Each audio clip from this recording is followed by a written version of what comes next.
असमिया लोक कथाएं आकर्षक किंवदंतियों और भूत कहानियों का एक समृद्ध भंडार है जो पीढ़ियों से चली आ रही हैं। इन कहानियों ने सदियों से असम के लोगों की कल्पना को मोहित किया है और उनकी सांस्कृतिक विरासत का अभिन्न अंग बनी हुई हैं। असमिया लोक कथाएं देवी देवताओं, आत्माओं और राक्षसों, अलौकिक घटनाओं की कहानियों से भरी हुई हैं। बीरा कहा जाता है कि बीरा ने अपने मालिकों के लिए असंख्य संपत्ति बनाई है। वे खूब खाना खाते हैं और मालिक को उनकी मांगें पूरी करने में सक्षम होना चाहिए।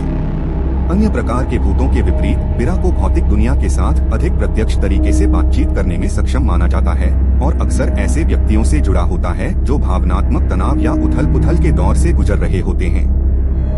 बीरा कई मिथकों और किंवदंतियों का विषय रहा है। जोखिनी असमिया लोक कथाओं का एक भूत है।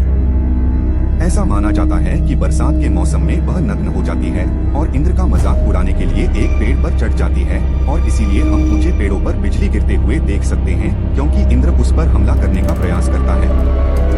ऐसा माना जाता है कि अगर कोई महिला की अधूरी इच्छा के साथ मृत्यु होती है तो वह जोखिनी बन जाती है।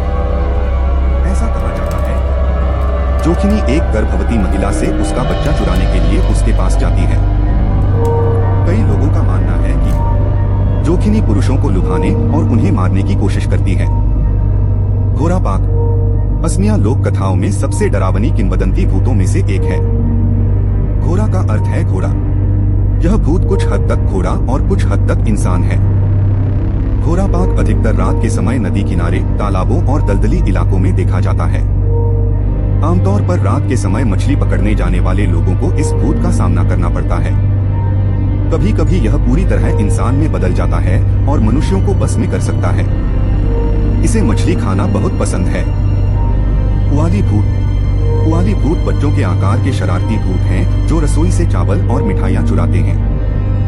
जरूरी नहीं कि वे हानिरहित हों। ऐसा कहा जाता है कि अगर उन्हें चुनौती दी जाती है या भोजन से इनकार किया जाता है तो वो किसी प्राणी को मार भी सकता है। बोरदोई सीला असमिया पौराणिक कथाओं में एक प्रमुख चरित्र हैं और उन्हें तूफान देवी के रूप में जाना जाता है। असमिया परंपरा के अनुसार माना जाता है कि वह अप्रैल के महीने में तूफान, तेज हवाएं और वर्षा का कारण बनती है। किंवदंती है कि बोरदोई सीला का विवाह तूफान और बिजली के देवता से हुआ है और वह असमिया नए साल के दौरान अपनी मां के घर जाती है जो आमतौर पर अप्रैल के मध्य में मनाया जाता है।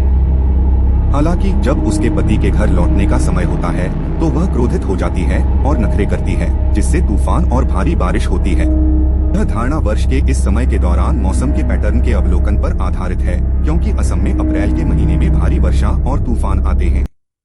बोरदोई की कहानी इस प्राकृतिक घटना को सांस्कृतिक और पौराणिक संदर्भ में समझाने का एक तरीका है।